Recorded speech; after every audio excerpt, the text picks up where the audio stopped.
আজকে যেহেতু বৃহস্পতিবার, তো সকাল পুজো দিতে চলে আসলাম। তো এখানে আমার সব ঠাকুরকে ফুল তো দেওয়া হয়ে গেছে।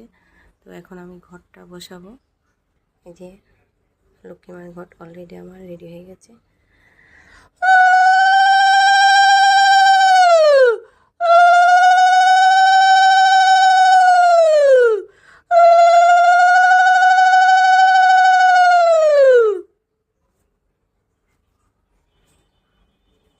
শুনিয়া লক্ষ্মী দেবী কহে ঋষিকেশ উতলা কি হেতু শোনো বচন আপার লক্ষ্মীর ব্রত নরলোকে কর প্রচার গুরুবারে সন্ধ্যাকালে মিলিবামাগণে পূজিয়া শ্রবণ করিবে কথা আনন্দিত মনে গুছিবে দুর্গতি তাহা তোমার কৃপা অতর সম্পদ হবে বর্ণিন্য তোমার শ্রীহরি বচন দেবী আনন্দিত চিত্তে চলিলেন নরলোকে পূজা প্রচারিতে বিদব নগরে আসি হলো উপনীত দেখিয়া শুনিয়া দেব হইল সেই দেশে রাজা হলো নামে শ্রী